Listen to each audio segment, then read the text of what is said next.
Listening Practice Test. Please turn to Section 1 of Listening Practice Test. Section 1. Listen to the conversation between a Japanese student and a housing officer and complete the form. First, you have some time to look at questions 1 to 5.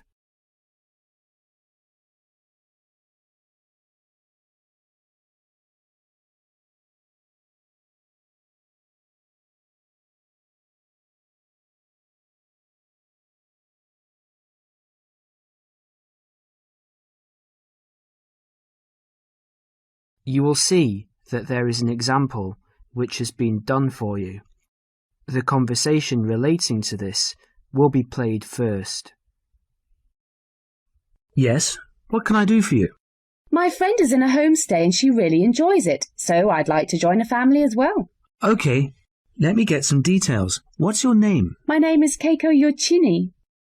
Could you spell your family name for me, please? Yes, it's Yoichini. That's Yuichini.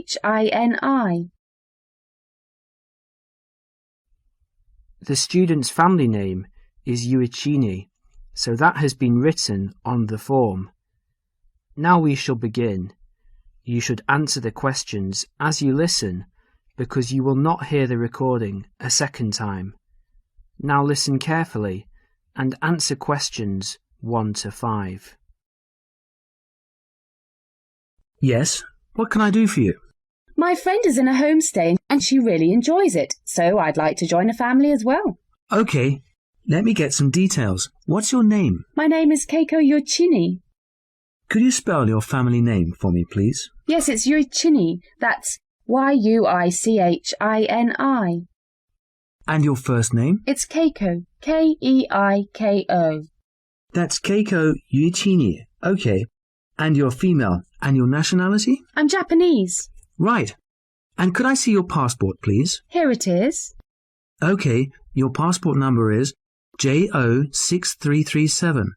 And you are how old? I'm 28 years old.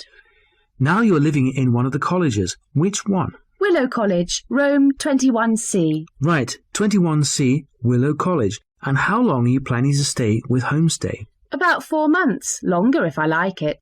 And what course are you enrolled in?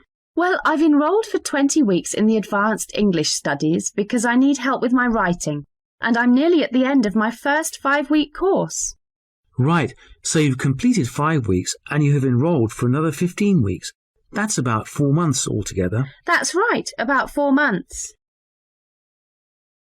Before they continue their conversation, look at questions 6 to 10.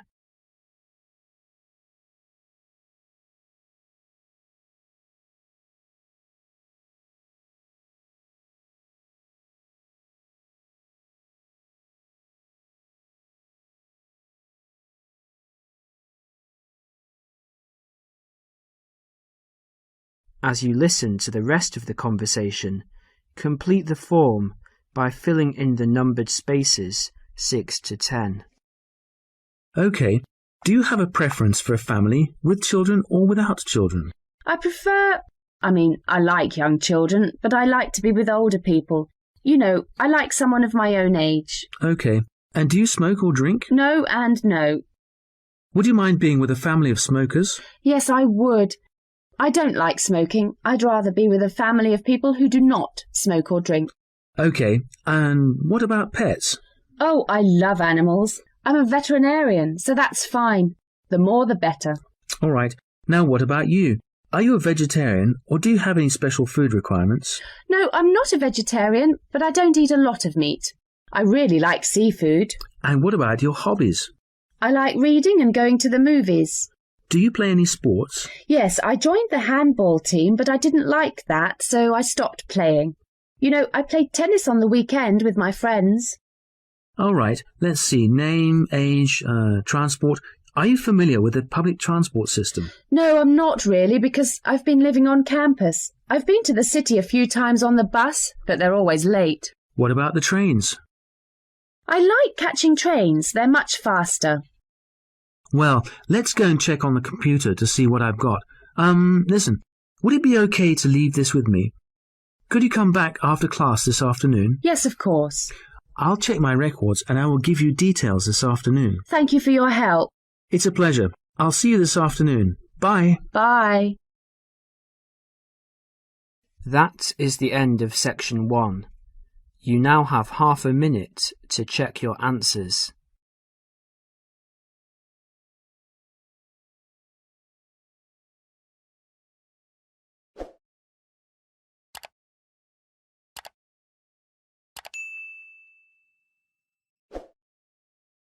Section 2. You are going to hear a talk given by a tour guide about travel to Esnia. First look at questions 11 to 14.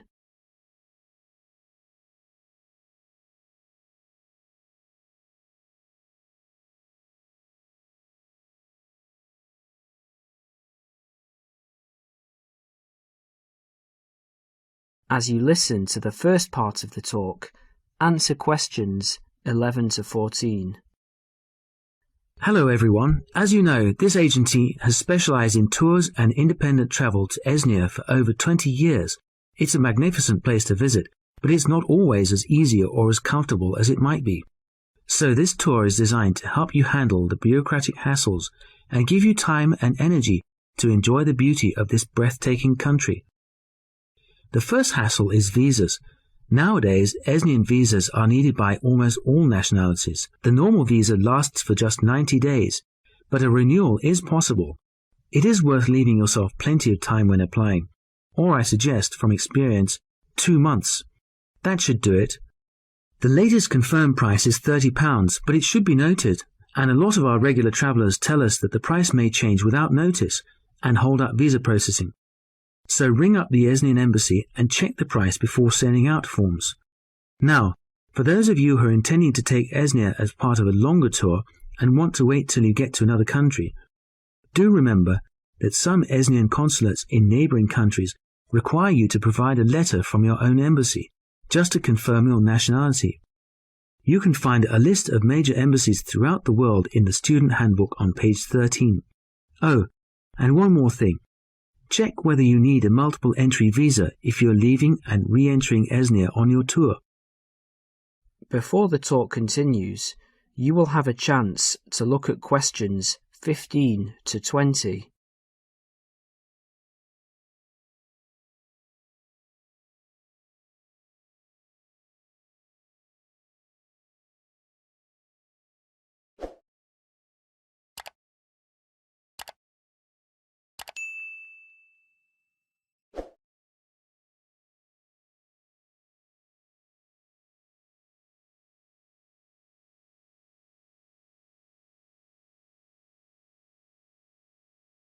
As you listen, complete the summary and answer questions 15 to 20.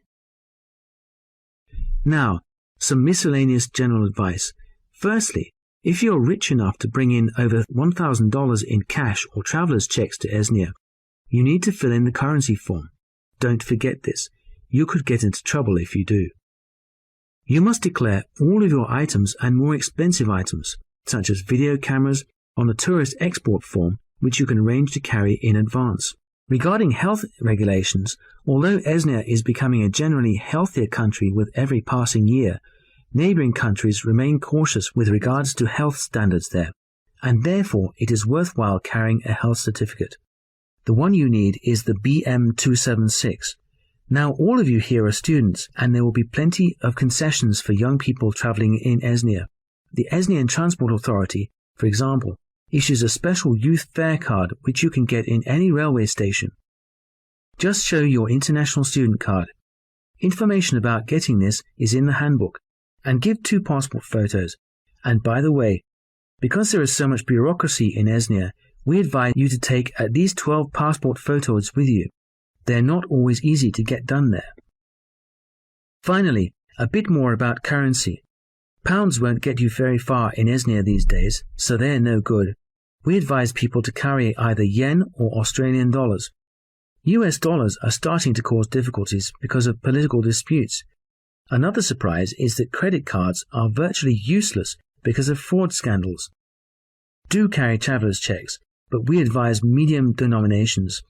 Large denominations increase the likelihood of theft, and small ones increase commission charges. Now, as I mentioned earlier, this student handbook has a wealth of information. That is the end of section 2. You will now have half a minute to check your answers.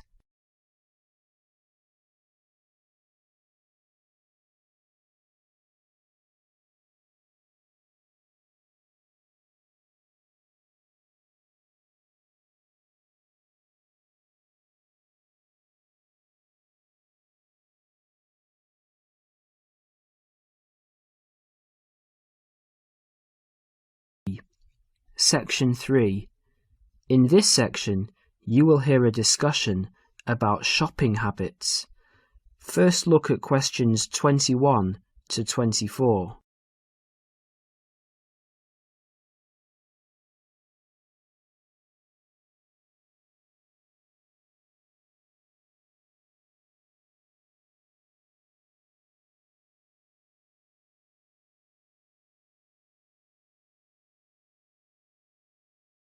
As you listen to the first part of the discussion, answer questions 21 to 24. Excuse me.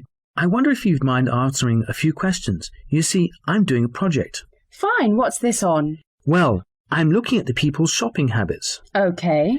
Can I ask you, first of all, are you a student? Well, I was a student here last year, but since then I've left, and I'm working in a bank now as a cashier. I just came to see a friend. Oh, that's okay. So how often do you go shopping? Oh, I buy a lot of books. Should I exclude books? Oh, if you leave books aside, what about shopping for all of your personal items, study things, and that sort of thing? Okay, because I go to the supermarket almost every day, it seems the other things, I'd say, I tend to do it every other week. And do you spend the same amount each time? I guess so. I only have about £100 a month spare, so I'd probably spend about £50 each time. What sort of shops do you like best? The department store or the small retail outlets? Oh, I like big department stores, so everything's in one place. The weather's so bad, so it's a bit miserable trudging from one little shop to another. Great. What do you find most difficult to buy? What do you mean? Well, what do you have to really search for? What takes you a long time to find? Oh, jeans, definitely. You can get hold of a sweater or a CD in a moment, but with jeans I can spend all afternoon and still not find a pair that fits. Okay, one last question. Who do you usually shop with? Now, I usually go shopping on my own, but if I want to make it more of a social occasion with friends to have a coffee and things, I often go with colleagues from work, in our lunch hour. Well, thank you very much. You've been very helpful. No problem. Before the next part begins, you will have a chance to look at questions 25 to 30.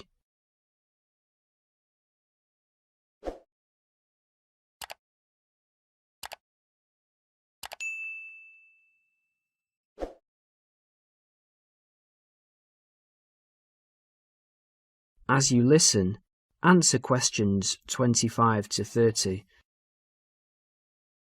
Hello, Dale. How did you get on with your shopping inquiries? Well, I got 50 people to answer questions, and the results were quite interesting. OK, let's have a look. Well, those were handouts, and here you can see that the majority of people I interviewed said they went shopping once a week. Most often, that was the weekend. Right. For those people who spend enormous amounts of money, if you see this chart, you can see that half the people spend £45 a month, and while 15% of people spend more than that, an average of £75, the rest spend relatively small amounts. Even the regular shoppers spend no more than £20 a month. Window shoppers? Yes, I asked them what kinds of shops they prefer, and the response was unanimous. Everyone went for department stores. I think that's what young people today want. That's understandable, and that's a useful statistic, I think. I also talked to them about the things they found most difficult to buy. I thought the answer was going to be something like books or study materials, but it's always clothes. They have problems with things related to hobbies. As far as sportswear is concerned, they complain about the lack of shops that sell it. Not many have trouble buying sweaters and things like that. but shoes and trousers were really problematic. Was that, again, because there just isn't enough variety? Yes, they say everywhere they just come across the same styles, so they just give up after a while. I know what they mean. Lastly, I asked them whom they want to shop with. That is the end of section 3. You will now have half a minute to check your answers.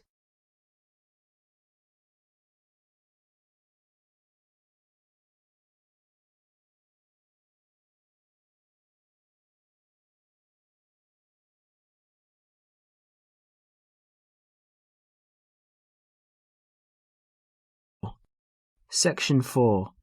In this section, you will hear a lecture about study and answer questions 31 to 40. First look at questions 31 to 40.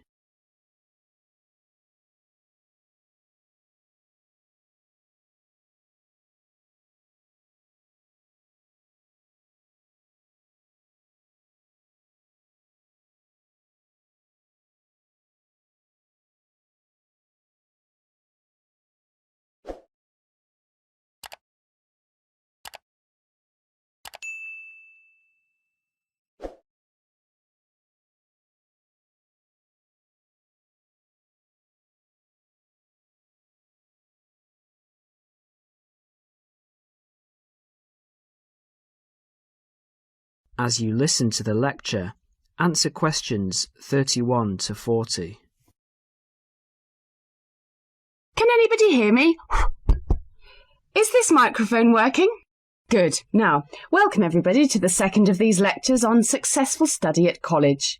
Yesterday we looked at housekeeping issues, where to find information, how to use the library computer system, and so on. Today we're going to cover an issue that will be vitally important to you all throughout your time here at college, and that is time management. Hundreds of books have been written about time management, and those of you who are interested in doing some extra reading on the subject are very welcome to see me after the lecture, as I have a book list here and some other useful materials. Now, time management. In the past, this used to mean making a list to plan for every hour of the week and then try to stick to this plan. These days, however, the whole idea of managing time has changed. In fact, if you think about it, you'll find that it's impossible to manage time. It just goes. So what you really need to manage is yourself. To manage yourself effectively, you need to have a clear idea both of what you want to achieve and how to achieve it. In other words, you need to set goals, and you need to move towards achieving these goals in an efficient and systematic way. Most coursework at the college is set by mid-semester, and at the end of the semester usually involves 2 written assignments of between 1,500 and 3,000 words in length. If you look around you at college, you will see that during the first weeks of the term, everyone looks cheerful and focused, followed by a change around week 6, assignment time, when people start to look a bit stressed. The library reports that an increasing number of students become angry when books are not available. So what's happened? Has everybody become suddenly irritable and angry for no reason? Not quite. The reason is that people have not managed their resources well. They have not set priorities for reaching their goals and, as a result, some of them realise they are going to do badly with their assignments. This will not be because they lack intelligence or love of the subject. They will fail because they did not have a clear idea of what they have to do and how long it should take them. Let's step back a minute. What do we mean by establishing goals? Well, basically, it means deciding what you want to achieve. In other words, deciding on the results that you want to achieve. The students that I've mentioned found themselves very stressed, mainly because they have an assignment to do. But they did not fully think through the effect that this would have on their day-to-day life. There's an awful lot of spare time in a day. For example, if you manage to spend some of that time, even just 1 hour, on an activity that helps you with your study, that 1 hour could have a major impact in your course, particularly if you make it a regular habit. I'd like to ask you now to have a look at the planners in your information kits. You will see that there are 3, 1 term planner, 1 weekly planner, and 1 daily planner. The term planner is to help you get an overview of everything that you will need to do for the term. The weekly planner is to help you week by week, and the daily planner will help you with the really detailed planning. Before we go any further, I would like you to make a note in your daily planner right now. I want you to picture how you could make a major difference in your life by spending just 1 hour a day on some activities for the next term. Background reading, for example, or preparing a bibliography. Now imagine the benefit at the end of the term. The term diary and the weekly diary are the most important ones. However, a week is really the shortest time you have to establish an overview of your time for planning purposes. Now you need to set priorities for the term. Work out how you could achieve those priorities and the results that you desire. If you can get into the habit of planning like this, you'll soon find that you've actually had more time than before to spend on relaxation and other activities that you enjoy. Now let's share some of the ideas that you've come up with. I'll divide you up into groups to share your ideas. Okay. That is the end of section 4. You will now have half a minute to check your answers.